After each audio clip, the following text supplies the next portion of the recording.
Welcome to the Cabral Concept, where board-certified naturopath and integrative health practitioner Dr. Stephen Cabral shares how he was diagnosed at the age of 17 with a life-altering illness and given no hope for recovery. It was only after studying and traveling all over the world did he discover how to combine ancient Ayurvedic healing practices with state-of-the-art naturopathic and functional medicine to fully rebalance the body and re-energize it with life. It's time to discover how to get well, lose weight, and finally feel alive again. And now, here's your host, Dr. Stephen Cabral.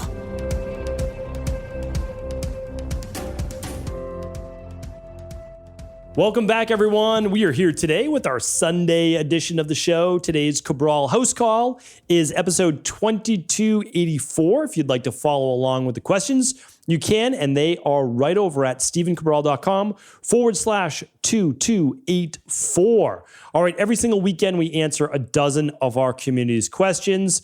We answered 6 yesterday on episode 2283. Hopefully you were able to tune in then. If you weren't, you can always find all of the archived Cabral Concept shows at stephencabral.com/podcasts. All right, let's dive into today's show. Let's answer some questions here.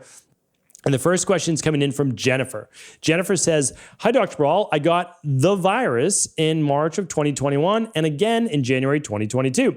I'm a healthy 44-year-old woman. For some reason, each time the virus affected my heart rate. It gives me the feeling like my heart is beating very fast and it makes me feel anxious. Gives me a feeling like I drank too much coffee. Last year, I had my heart checked. Everything was normal. I can't say the other word. It went away after I received the, let's say, shot last year. But I really don't want to get another one this year. Again, these words will all get me banned, unfortunately, shadow banned at least. So we'll just keep it at that. Anyways, to get the heart to stop beating so fast. Okay, yeah, let's go over this. So here's the thing. When you get any virus or any illness, when your immune system ramps up, your heart rate's going to ramp up. Inflammation increases, okay? Because inflammation is, people think of it as a bad thing, but it's usually repair work. And your body is in an internal fight on the inside of your body. So at the same time, you're depleting your body as well of B vitamins, as well typically of magnesium. You know you need your vitamin C. You know you need your vitamin D. So these are all crucial things that we get. In my opinion, again, I can't give you what you may be low on or high on, but I would absolutely look at the starter kit, which gives you your vitamin and mineral-based levels. No doubt about it. Even if you didn't run any of the other labs, that's what I would run. And then if you were to run one more lab, I would run the stress, mood, and metabolism lab to look if you just naturally run a little higher on cortisol or higher on thyroid. And both of those would increase heart rate as well. And by higher on thyroid, I mean more towards hyperthyroidism, which is under 1, but really under 0.5 for a TSH. So that's what I would look at. Getting your body, again, it's all about getting your body rebalanced, okay? Your body was under a great threat. It fought it off, but again, we need to make sure that we're helping our immune system. All right, Jennifer? And again, I have to give you my line here. I can provide you with no medical advice, no medical treatments, no medical diagnosis. This is a show talking about health information on underlying root cause imbalances and not treating disease. All right.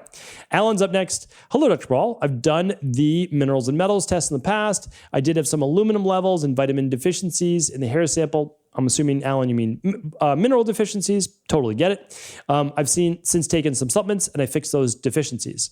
I recognize now that I should have done a heavy metals detox right away. However, I'm in the middle of trying to conceive and did not want to interrupt that.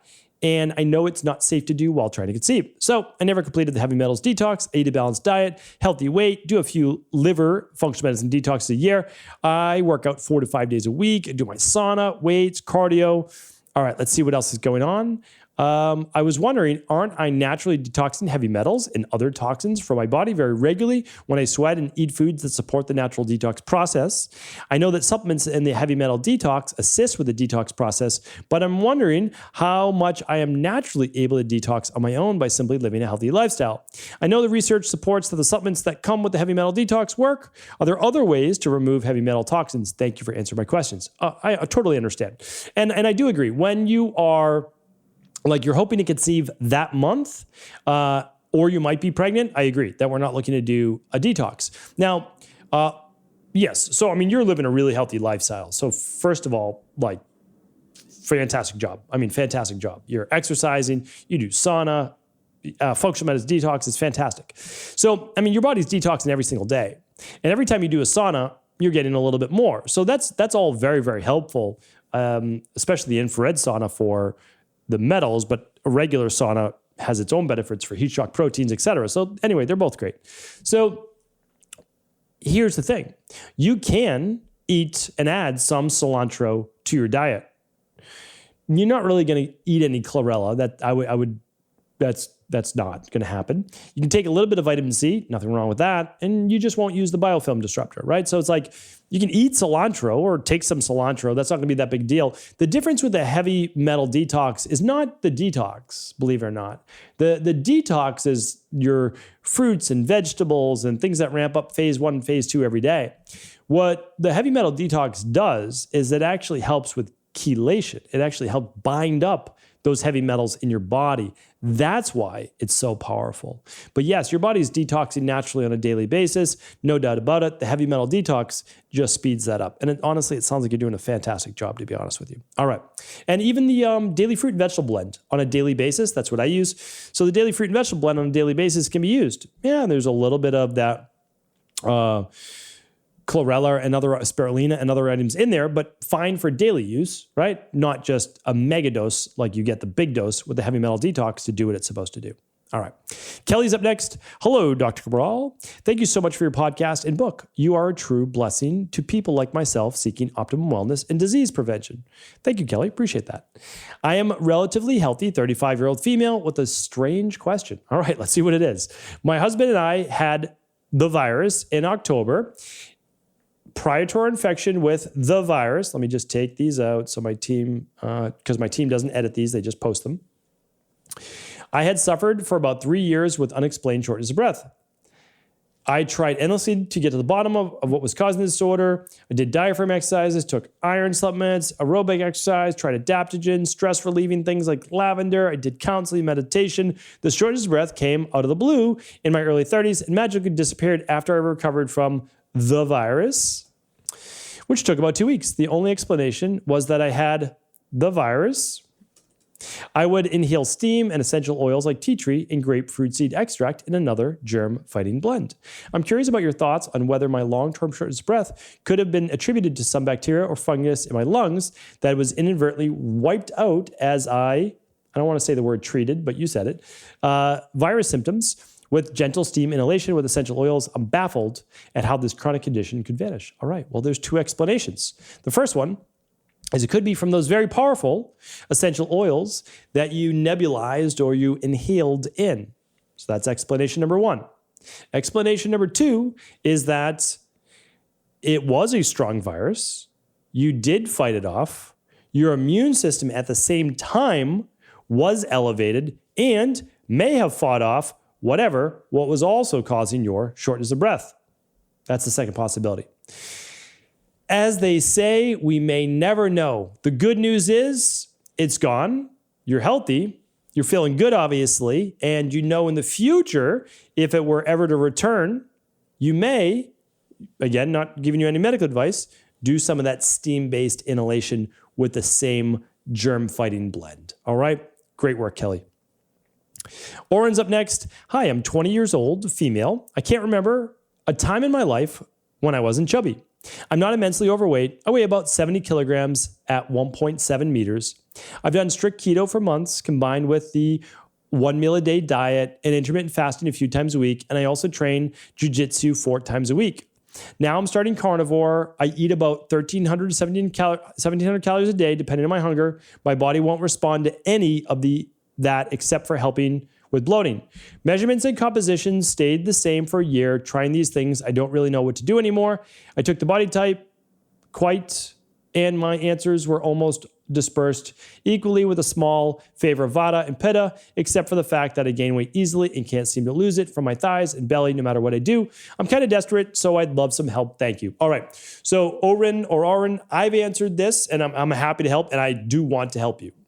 But I've answered this hundreds of times. And again, I don't say this in a way that like I want to feel like I'm not going to help you because I am, but I want you to go back to StephenCabral.com/podcast because I don't want to give you a 2-minute answer. I'm going to help, but I want you to go deep on this because you're doing all of the things that I've shared from my clinical practice that destroys women's metabolism. 1 meal a day, you're doing 20 plus hour intermittent fasting. You're now going to do carnivore. You've done keto. You've really eliminated your body's ability to deal with carbohydrates. And you're doing this because I know that, the so-called experts out there are telling you to do that. They are wrong. I can assure you, no one who does lab testing says these things. They don't. They just don't. There are no integrative health practitioners. There are no doctors, worth their salt that do metabolism, metabolic-based lab testing that would ever recommend what people are recommending. They just aren't. They just do not, especially for women. Okay. So what do? Well, we need to rebuild your metabolism. That's for sure. That's one, right? You weigh 70 kilograms. That's 164 pounds, apologies. And so you're probably not far from your body weight, your ideal body weight. So what we need to do is just simply get your body to be able to use food as fuel, and that includes carbohydrates. So again, I've got so many shows on this. Go to StephenCabral.com/podcast. If you scroll through the image at the top, there's a new weight loss based one that will teach you about that. All my intermittent fasting ones, I can't recommend enough learning about those. Go to StephenCabral.com/IF. Those podcasts, again, all of this is free. Those are going to teach you what you need to do. But the nice thing is you're only 20 years old, okay?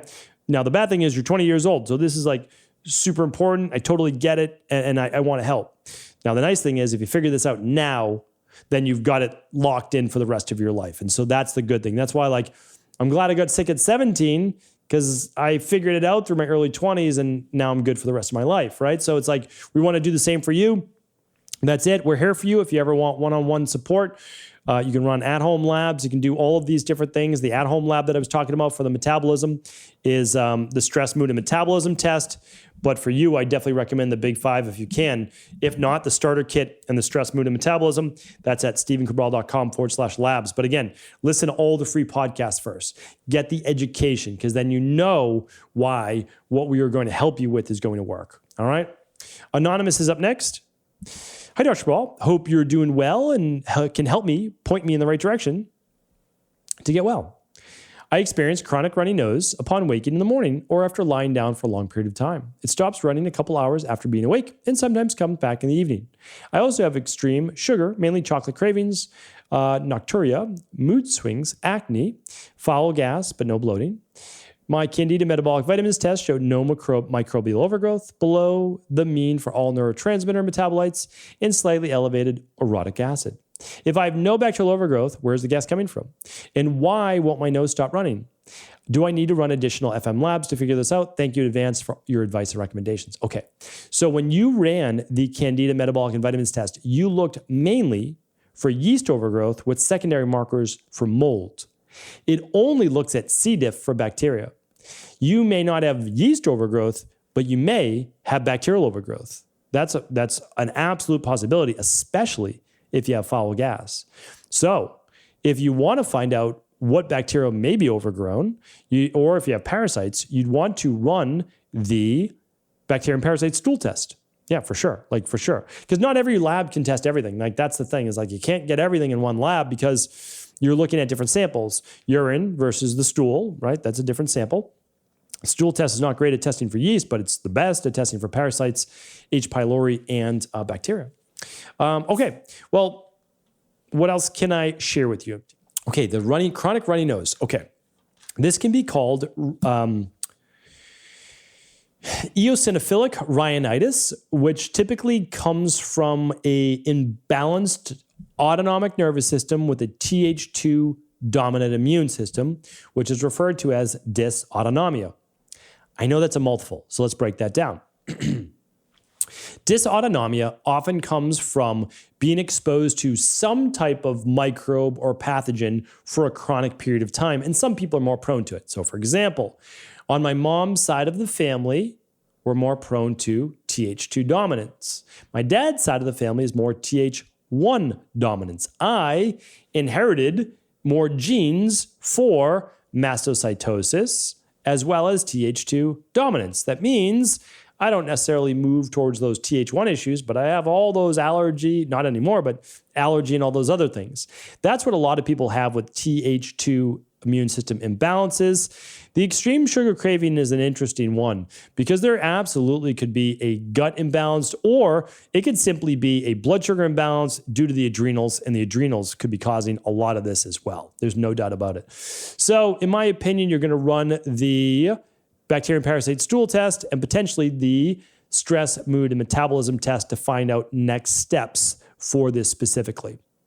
And then if it's mainly happening in one spot, like your bedroom and nowhere else, like if it was happening when you're on vacation, but also your bedroom, then okay, it's when you lie down. But, and then you maybe want to do a neti pot, see if there's any local candida yeast overgrowth in the nasal passages or mold. And then it certainly could be mold, but the oat should pick up a little bit of that. You can always run the mycotoxins test. And the last one is if it's only local to your bedroom, then there could be dust mites. There could be other things that you're sensitive to. All right, just kind of want to lay out a few different scenarios. All right, let's get in. Let's see how many questions have we answered. 1, 2, 3, 4, 5. So we have one more question. It's from Summer. Let me update my document for my team. Summer says, hey doc, on day 14 of day 21 of the detox and day 14 of the CBO as well. I'm a 32-year-old female, hypothyroidism, which is low thyroid, gut dysbiosis, which means imbalanced gut bacteria, confirmed with testing. I have actually lost some stubborn weight that I haven't been able to budge in years, so grateful for that. I'm concerned that it's because I'm starving. I've been eating clean for 5 to 6 years. I can't tolerate any of the plant proteins, so I've had to add some additional salmon and a little wild game into my lunches. I used to survive on mainly fats, especially nuts and eggs. I'm really struggling to get over 1,000 calories and hit my macros. Really missing my hearty breakfast, worried about causing further damage to my thyroid and adrenals. I seem to be intolerant of my normal exercise as well. Exercise in the morning is out of the question. My stomach is always gurgling, not hunger pains, just noisy. Terrible gas and bloating for 9 days. I think that may be due to all the extra veggies I've added. I cook everything to help with digestion. I use bitters before meals, chewing everything to a liquid, massage my gut, ginger peppermint teas. Is my digestion actually getting worse? Should I just power through?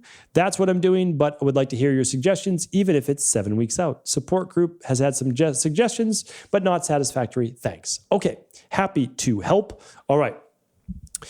There's so much going on here. We're going to peel it all back and we're going to get your answer. All right. So first things first, like the main thing is you have to go with the underlying root cause. There's a gut issue. Like there is a gut issue. So you can work on hypothyroidism at the same time. You can work with your, on increasing your calories. You can, power through the detox. But really what we need to do is there's an underlying root cause, and there always is. And yours is probably gut dysbiosis. So what do we need to do? Well, again, I'm not providing any medical advice, but you're only 2 weeks into the CBO. So the CBO is 12 weeks long, and we're going to do the CBO protocol with the citracidal drops. If you didn't add those in, I would add them in. And then we're going to do the CBO finisher. Then what we're going to do is if you're not already working with it with one of our IHPs or health coaches, you're going to be addressing hypothyroidism. Why do you have hypothyroidism? Lack of certain minerals, a lack of certain vitamins that help process active thyroid. Is it low iron? Then you're going to look at, is it high cortisol? You're going to fix that, right? So, okay, now we're fixing the thyroid. Good. So now what are we doing? Well, we're improving metabolism. Then what we're going to do is we're going to add in that breakfast, because I'm not an advocate of skipping breakfast. I'm an advocate of intermittent fasting, but not skipping breakfast. So So we're adding in breakfast, and you're going to eat the foods that you currently tolerate. Then after that, sure, we can move a little more plant-based if you'd like to, but if not, just, again, keep it healthy. When you talk about macros, I'm not exactly sure specifically what you're talking about. You're obviously following a specific macro plan. I just think most healthy individuals don't need to be concerned with their macros. I mean, they really don't. I don't know anybody who, once they're healthy, needs to say, okay, well, I'm going to get 40-30-30 or 60-30-10 or, like whatever it might be. I just don't think that you need to do that. I think you need to focus on good, healthy, clean food and not think of food as this thing that needs to be manipulated. But in the beginning, yeah, sure. I'm not disagreeing with that. Again, like if I set a specific goal and I wanted to add more muscle or more weight, yeah, I would actually look at how many grams of protein am I taking in per day. I just think that after a while, once you're good with your health and you're good with your body, you're just eating a normal diet and going about your life. So that's exactly what I would do. Without a doubt, that's where I would be. Start with the CBO, address the metabolism, address the hormones, get that breakfast back in there. Even if 1,000 calories is too little. You've heard me say that on the podcast before. Once you go below 1,200 to 1,600 calories, again, depending on your height and weight, it's just too little. And you can only do that for so long before it hurts your metabolism even more. So that's what I recommend. And again, if you add in extra veggies in the beginning, you could certainly get the bloating or gas or cramping because you're not used to eating that many veggies. So start smaller, just add half a cup a day, like more than you're typically used to, and then go up by a cup the next week. And then you can add more and more. And that's absolutely the way that we do it. No doubt about it. I have a nice little podcast if you want to check out this one I did recently, and it's How to Get Well When Nothing Works. And that's episode 2279. Summer, this one's dedicated for you. And of course, anybody else like myself. When nothing else works, how do you get well? And this is the podcast that delineates what to do next. So hopefully this has been helpful. Thank you everyone for tuning in. Always a pleasure reading your questions, being able to help in any small way that I can. And of course, if the show was helpful, do feel free to share it with anybody else you believe it could serve. Don't forget to tune back in tomorrow. Mondays are for mindset and motivation. I'll see you tomorrow. Take care, everyone. Before you go, I wanted to ask you this question. What if I could teach you in just a couple of hours how to transform your thyroid, hormones, adrenal, cholesterol, blood pressure, blood sugar, weight loss, energy, mood, brain, pregnancy, anti-aging, or many other health-related issues? After 20 years in private practice, after seeing and overseeing 250,000 client appointments, I sincerely feel I have the real-world data and have found the answer you've been searching for. So what I've done is spent hundreds of hours of my own time refining what you need to know in order to uncover your underlying root cause health issues and then begin to rebalance the body and bring it back to a state of robust health and wellness. I'm going to teach you exactly what I do in my private practice so you can understand how you got here and now what you need to do in order to heal. You'll receive all of the important success checklists, protocols, and even ways to customize it to make the program fit your busy life. And you'll get all of this at a fraction of the price. Let me save you the time, money, energy, stress, and frustration of not knowing what to do next. Instead of reading dozens of books on the topic and seeing multiple practitioners, I will condense everything that you need to know in just a few hours of video tutorials that you can watch and listen to anywhere. Together, we will make this healing process an enjoyable one that you can take with you for the rest of your life. I wish you all of the best of health and happiness, and I hope to be able to guide you on your healing journey through my Health Results Accelerators. Simply choose the health imbalance you're currently suffering from, and by the end of today, you'll know what went wrong and how to get well again. I guarantee it. For details, head over now to stevencabral.com/courses.